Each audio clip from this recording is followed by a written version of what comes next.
Assalamualaikum warahmatullahi wabarakatuh. Waalaikumsalam warahmatullahi wabarakatuh. Oke, alhamdulillahirabbil alamin wa bihi nasta'in ala umuridin waddin. Allahumma shalli ala sayyidina maulana Muhammad wa ala ali sayyidina Muhammad. Baik, senang sekali siang ini kita syutingnya siang ini ya Kang ya.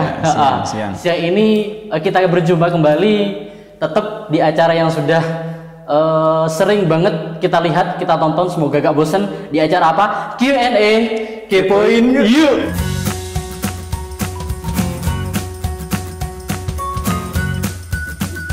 Ini acara guyon kan ya? Acara guyon, tapi tetap semoga menjadi inspirasi bagi semuanya yang nonton. Dalam hal apapun itu, kadang kita melihat sesuatu yang sepele Kang ya, tapi dari hal yang sepele itu bisa kita petik hikmahnya ataupun kita bisa ambil pelajaran. Bukan seperti itu ya? Iya, tergantung bagaimana kita mempelajarinya, mengkajinya, kemudian kita memikirkannya. Subhanallah. Ya baik, saya akan memperkenalkan ya. Kalau saya diperkenalkan semua sudah kenal ya, karena beliau tuh cukup tenar, bukan tenar ya. Kalau tenar bahasa Jawa itu ibarat gelas retak gitu. Tapi itu harus ada tanda kutip nggak? Apa itu? Semua itu dalam artian ya blog biasa aja. Blog biasa aja. Baik. Enggak dong. Sudah tenar di kalangan ma'had atau di kalangan santri, baik di putra terlebih di putri. Nah itu angel puturane kan. Oke, saya pembawaannya sekarang agak santai dalam artian karena saya dari awal sebelum syuting ini sudah diancam oleh pemateri ya kan. Apa itu ancaman itu? Saya rasa nggak pernah ngancam kok. Saya diancam, pokoknya ketika nanti syuting saya tidak mau dipanggil selain istilah yang sudah kita gunakan setiap hari, yaitu istilah keakraban, istilah kasih sayang gitu ya. Bisa. Kalau saya sendiri kemarin Ustaz Lukman panggilan akrabnya itu adalah Om atau Mas. Nah, kalau ke beliau ini adalah Kang. Bukan Om telolet Om. Itu bukan ya. Ya, saya pun dengan Pak Lukman ya biasa panggil menggunakan istilah Om gitu ya. Ya karena memang kita satu lingkungan, satu kamar juga. Istilah akrabnya yang digunakan adalah istilah yang seperti itu. Kalau ganjenengan saya panggilnya Kang, kalau ke Ustaz Lukman panggilnya Om. Baik, biar tidak lama-lama. Ya saya kenalkan dulu siapa sih yang sebenarnya tadi ini duduk di sini. Terutama teman-teman mahasantri baru yang mungkin masih belum sempat tinggal di ma'had karena memang kondisinya seperti ini ya Kang ya. Jadi belum kenal siapa beliau. Teman-teman atau mahasantri semua yang baru terutama, beliau adalah namanya langsung saja siapa namanya? Nama saya itu tulisannya seperti itu apa? ABD Waris. ABD Waris. Cuman lumrahnya kan ABD itu kan merupakan apa bisa dikatakan bukan singkatan. Bukan singkatan. Bukan juga titel, bukan. Bacaannya Abdul gitu ya. Jangan dikira titel atau seperti apa. Sebenarnya kan nama lengkapnya itu Abdul gitu ya. Abdul Waris. Nah, seperti itu. Di ijazah ABD Waris. ABD Waris gitu ya. Ya kadang kan nama itu kalau sudah dari ijazah itu bukan salah sih sebenarnya. Ada yang tipe bahasanya. Kadang sampai kuliah pun ijazahnya seperti itu terus ya. Tapi tidak apa-apa ya. Di balik nama beliau itu tersimpan sebuah doa. Kira-kira Abdul Waris, apa yang diharapkan dari orang tua jenengan dengan nama itu yang jenengan tahu? Justru jenengan harus nanya ke orang tua saya, bukan ke saya. Insya Allah. Iya. Baik, besok saya. Ya Allah, semoga bisa silaturahim lagi ke sana. Saya sudah berapa kali? 3 kali ke sana ya Kang ya? Alhamdulillah 3 kali. 3 kali dan wah, petualangan ke sana itu ya. Karena memang bukan hanya di pedesaan ya. Gitu ya. Melewati gunung juga lembah gitu ya. Seperti Ninja Hattori. Memang perjalanannya itu penuh cerita nanti. Cerita dan penuh cinta juga. Kalau di perjalanan itu kita nggak tidur. Gitu ya. Tapi kalau tidur ya sudah. Kayaknya nggak bisa tidur tapi ya lihat jalannya seperti itu ya Kang ya. Nggak apa-apa. Semoga bisa ke sana lagi. Saya sudah kangen ke sana Kang. Oh iya. Oke, beliau namanya Abdul Waris gitu ya. Terkait dengan nama nanti ada pertanyaan dari salah satu penanya di IG. Iya seperti itu. Nanti ditunggu aja seperti Semoga apa. aja pertanyaannya nggak angin. Nggak angel, kita santai di sini, santai. Kalau angin nanti ujung-ujungnya saya pasti, angin wes angin. Angel tuturane pemirsa ya. Baik, apa-apa Abdul Waris ya. Beliau asalnya dari mana sih, Kang? Asal saya itu kabupatennya ya. Kabupaten Pamekasan. Madura. Iya. Atau lebih dikenal kalau beliau itu ditanya sama orang baru ya, mesti jawabnya beliau dari mana? Saya dari Mekah gitu. Gitu ya. Mekah bener. Tapi kebanyakannya Pamekasan. Mekasan. Nah, itu orang Madura biasanya nyebut Pamekasan, singkatnya itu Mekasan. Iya. Kebanyakan kan memang orang Madura itu suka yang singkat-singkat gitu ya. Suka yang singkat-singkat. Kalau nama gitu ya. Kalau sesuatu itu bisa disingkat, dipersingkat, kenapa harus diperpanjang gitu? Kalau tesis bisa dipersingkat. Kenapa harus diperlama gitu kan? Gimana ini? Itu beda. Angel itu ya. Angel. Iya kan kadang nama itu kan kalau di Madura lebih diambil simpelnya saja ya. Seperti Abdullah dipanggil siapa biasanya umumnya? Dullah. Seperti itu. Abdul Haris panggilannya? Beris. Gitu ya. Karena memang di Madura itu kadang pengucapan W itu berubah menjadi B. Iya. Sawah menjadi sabe. Warung menjadi beru. Apalagi? Iya.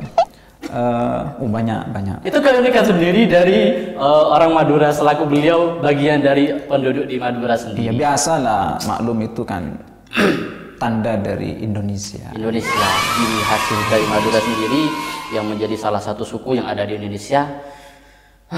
Ya beragam di Indonesia itu sebenarnya ya. Dan banyak keindahan yang perlu kita syukuri yang ada di Indonesia. Kan gitu ya. Kadang kita lebih mencintai negara lain karena kemegahannya, sementara keindahan dari negara sendiri itu kita lupakan. Sering seperti itu ya, kan ya. Seperti itu. Baik, beliau dari Pamekasan. Kalau dilihat dari unsur pendidikannya dulu, beliau juga memang berawal dari MI mungkin ya, yang ada di Pamekasan. Justru saya sekolah 2, MI sama SD. Bisa seperti itu? Ya karena memang kalau di rumah saya itu SD jamnya itu pagi. Kalau MI itu sore. Jadi menjalani dua? Menjalani 2. Di pagi SD, sore MI. Iya. Ibarat itu sudah merupakan kuliah gitu ya. Pasti beliau sudah memiliki 2 titel di sana. Baik, SD dan MI dalam satu waktu gitu. Dalam artian dijalani dalam usia yang sama. Gitu ya. Jadi kalau titelnya itu pas disebutkan dengan nama sekolah ya, itu jadi Abdul Waris SDMI. Itu titelnya seperti itu. Luar biasa sekali. Luar kebiasaan maksudnya ya. Oke, baik, lanjut ke beliau nyampe ke Jember itu dari jenjang apa, Kang? Alia. Alia sudah di Jember berarti ya? 2007 saya di Jember sudah. Gitu ya. Cuman ya di Jember itu ya fokusnya saya di pesantren. Di pesantren mana tepatnya? Di Miftahul Ulum, Gelagawero, Kalisak. Ya. Mungkin teman-temannya ada di Ma'had, ada juga alumni sana, maka beliau adalah sesepuh dari jenengan semuanya. Sesepuh itu di atasnya sepuh sudah ya. Banyak yang mengatakannya kita lama di pesantren sampai jadi sesepuh itu luar biasa. Tapi bagi kalian yang lama-lama di kampus itu perlu dipertanyakan sebenarnya ya. Jadi kalau di pesantren silahkan berlama-lama, karena semakin lama insya Allah nanti semakin banyak ilmunya dan keberkahannya juga semakin sering kita dapat. Tapi kalau lama-lama di kampus, ya bisa diterjemahkan sendiri lah. Terjemahkan sendiri, baik ya. Itu kecuali kalau tinggal di Mahas ini ya, jenengan tinggal di Mahas ini, jadi pengurus ini berlama-lama di sini. Karena apa? Kesehariannya selalu berkutat dengan keilmuan, ya. Tidak hanya di bangku kuliah. Setelah kuliah, kalian balik ke sini, malamnya masih dini ya. Seperti itu ya. Iya, benar masih dini. Insya Allah nanti keilmuannya akan semakin banyak. Kalau siang di bangku kuliah kita belajar teori-teori filsafat umum misalkan, tapi ketika sudah balik Ma'had, kita belajarnya tentang agama. Jadi imbang ya, antara pengetahuan umum formal dengan yang diniyah. Iya, karena memang yang seimbang itu yang enak. Sip pokoknya. Sebelah nanti repot itu, angin. Ya miring. Oke Kang, lanjutkan ya. Aliyah sudah di Jember gitu ya. Sebenarnya yang pengen hijrah ke Jember sini sehingga jenengan dari Madura ke sini itu keinginan sendiri atau memang atas dorongan orang tua? Ya begini sih sebenarnya. Nah, oke. Saya itu ada waktu-waktu MTS dulu itu punya keinginan beberapa pesantren yang memang ingin saya tuju gitu. Yeah. Cuman orang tua, keluarga sepakatnya saya nyantri di mana, di Kalisat itu. Di Kalisat ya sudah, karena dengan persetujuan beliau, orang tua, kedua orang tua, akhirnya saya berangkat. Apalah gunanya kita melangkah tanpa restu kedua orang tua? Itu. Kuncinya adalah doa dari orang tua, restu dari orang tua. Wah, itu sudah gak bisa ini ya. Saya non komen sudah kalau berkaitan dengan orang tua itu sudah ya. No comment. No comment. Baik, itu langkah yang tepat saya karena berdasarkan apa ya, restu dan memang ridho dari orang tua, insya Allah kebelakangnya. Jadi beliau menginginkan saya untuk menyantri di sana. Oke. Kalau kita lihat memang di Madura kan lebih banyak gitu ya pesantren-pesantren besar dan bisa menghasilkan output yang besar juga. Tokoh-tokoh sekarang juga banyak dari Madura gitu ya pesantrennya. Tapi karena beliau mengikuti apa yang menjadi restu orang tua, arahan dari orang tua, jadi beliau akhirnya memutuskan untuk nyantri di Jember, tepatnya di Kalisat Miftahul Ulum. Nah, seperti itu, luar biasa. Tapi alasan dibalik semua itu sebenarnya sama sih ya, jenengan mondok di pesantren mana pun, ya tujuannya ya litolab itu, litolabil ilmi, untuk mencari ilmu, mengharap berkah juga pastinya ya. Berkah. Baik, itu sekilas hijrahnya beliau dari Madura ke Jember ya. Beliau di divisi apa? Kerumah tanggaan sih. Kerumah tanggaan. Di sini kerumah tanggaan. Oke, kerumah tanggaan. Dan kebetulan ya, ini sebenarnya keluar dari divisinya. Maksud saya keluar dari fungsi. Gimana itu maksudnya keluar itu? Kalau saya lihat dari divisi kerumah tanggaan, tapi belum berumah tangga itu seperti apa gitu ya? Oh iya, itu dalam konteks kerumah tangga, dalam konteks mahat. Oh gitu ya. Karena tidak semua di instansi itu apa ya, di mahat. Oke. YIN Jember itu ada istilah divisi kerumah tanggaan. Di UIN Malang beda lagi istilahnya. Ya mungkin di UIN yang lain yang ada mahatnya juga mungkin istilahnya berbeda juga. Ya, semoga dengan beliau menjadi pimpinan dari divisi kerumah tanggaan akan menjadi doa beliau agar segera berumah tangga. Kita doakan ya pemirsa. Oh, baik. Beliau di divisi kerumah tanggaan dan beliau sekarang juga masih menempuh S2 dan insya Allah sudah hampir lulus. Kita doakan semester ini sudah bisa ujian akhir tesisnya beliau. Amin. Baik, sudah lama saya bersama beliau, bahkan tidak hanya lama, satu atap dan satu kamar. Ya, tidurnya kami selalu bersebelahan. Ya, jadi sudah tahu banyak bagaimana beliau tidur. Ngorok atau tidak itu sudah tahulah masing-masing ya. Banyak pengalaman yang sudah kita dapat di sini dalam artian selama menjalani kehidupan berorganisasi pastinya ya Kang ya. Banyak kesan lah. Banyak kesan. Baik itu suka ataupun duka dalam organisasi itu pasti sudah biasa. Biasa dan menurut saya itu bisa dijadikan pelajaran ya. Kalau menurut jenengan sendiri Kang, yang bisa dipetik kita sebagai pengurus di sini itu apa sebenarnya ya, pelajaran yang bisa kita petik?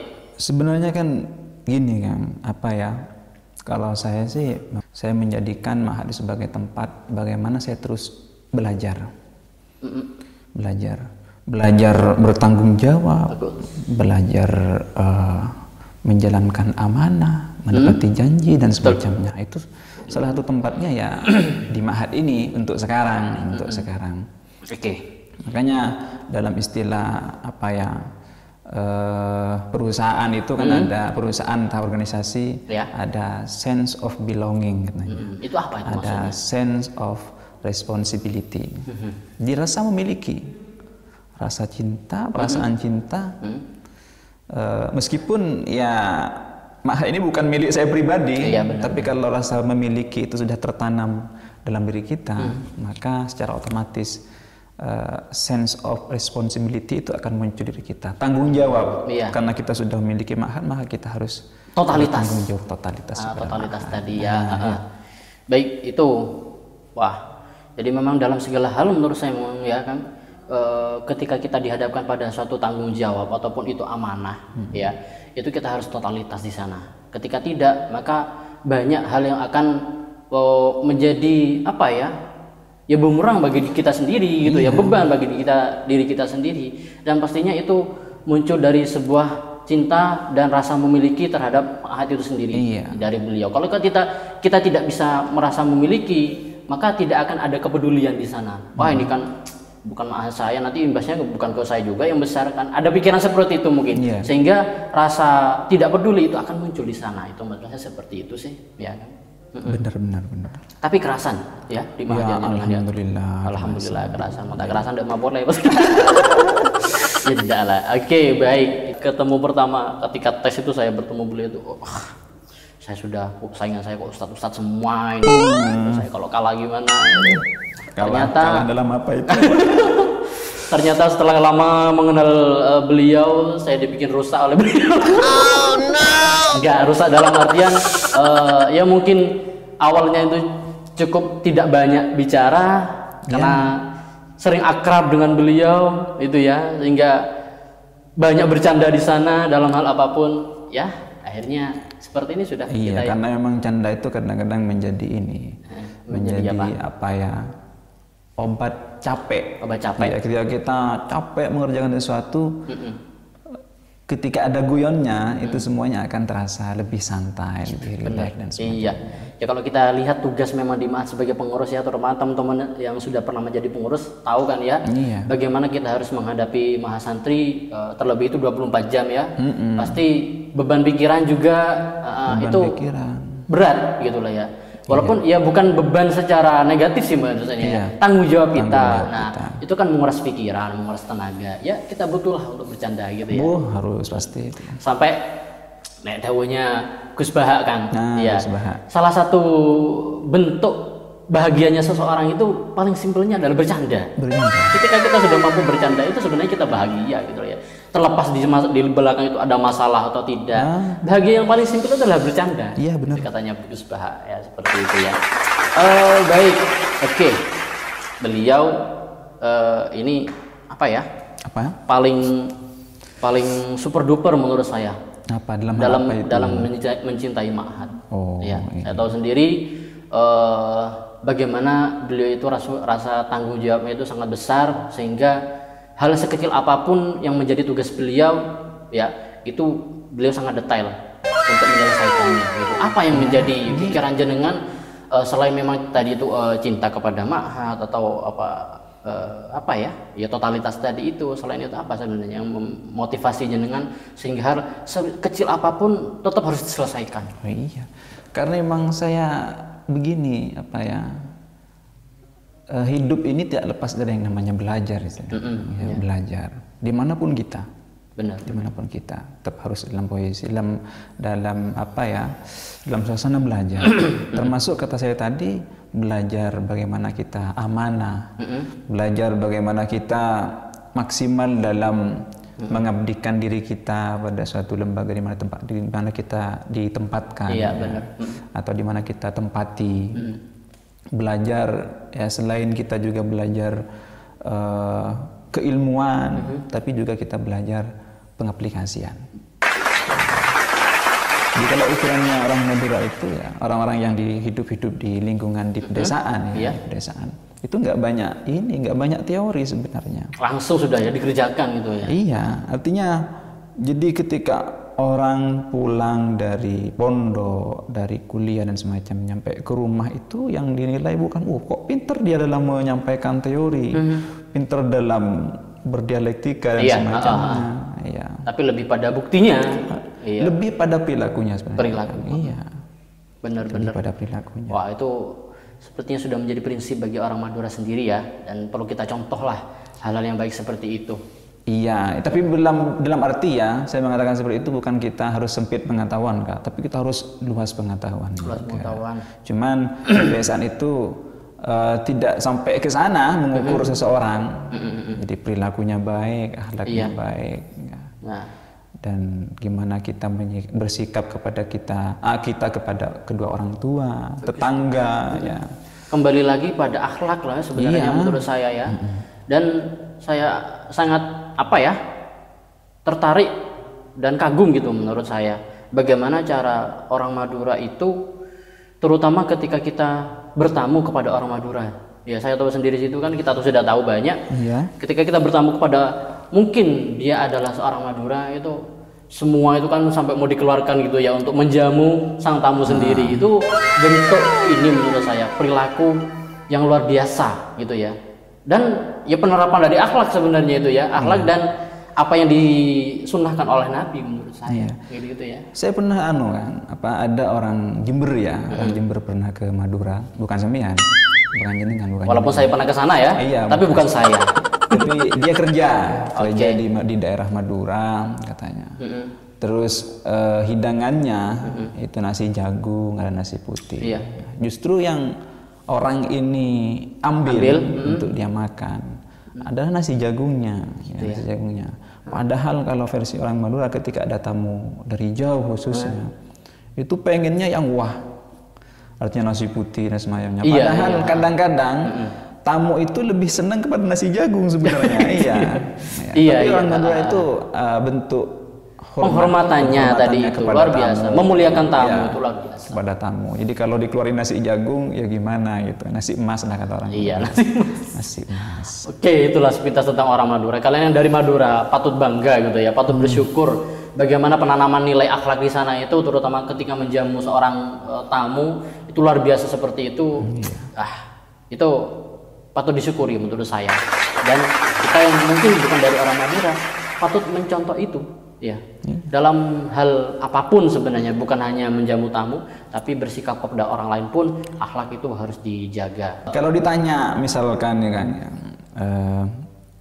di Madura misalkan, dia orang-orang yang peduli, yang menghormati banget terhadap tamu itu, ditanya hadisnya dasarnya apa ya, tidak semuanya tahu. Tidak semua tahu. Tapi dalam pengaplikasiannya itu sudah menggambarkan dari isi hadis itu. Benar, dasar itu. Ya menurut saya karena penanaman dari keluarga menurut saya. Keluarga, lingkungan dan dari orang-orang sebelum kita. Sehingga sampai sekarang pun tradisi memuliakan tamu yang luar biasa seperti itu masih terlaksana juga. Seperti itu. Ya memang tidak lepas, benar sih. Teori pendidikan itu berangkat dari pendidikan. SPD di sana. SPDI. I-nya itu yang berat. Luar biasa kalau kita sudah mengkaitkan agama dalam diri kita, maka harus maksimal memang menggunakan formal, non formal, informal itu sangat berpengaruh terhadap pembentukan karakter seseorang. Ini nggak apa-apa, ini kan juga menjadi pembelajaran bagi teman-teman yang mungkin sekarang masih baru di sini, sehingga menjadi motivasi ya. Dan kebetulan memang motivator kita saat ini luar biasa gitu ya, luar biasa banget. Mungkin ada yang ada kata mutiara yang mau disampaikan? Nggak bisa. Beliau tuh kalau di kamar sering ya gitu ya, berpuisi, berpantun gitu kepada saya ataupun ke teman-teman yang lain gitu. Itu refleks. Karena refleks itu yang luar biasa, gak perlu mikir, langsung keluar sastranya keluar. Spontan. Oke, luar biasa. Baik teman-teman ya, itu sekilas tentang beliau. Nanti yang sekarang masih di rumah, kalau sudah kembali lagi ke Ma'had akan kenal beliau dengan pelan-pelan nantilah ya. Jangan salahkan saya, dan sudah menjadi resiko jenengan kalau pada akhirnya nanti bisa ngefans pada beliau.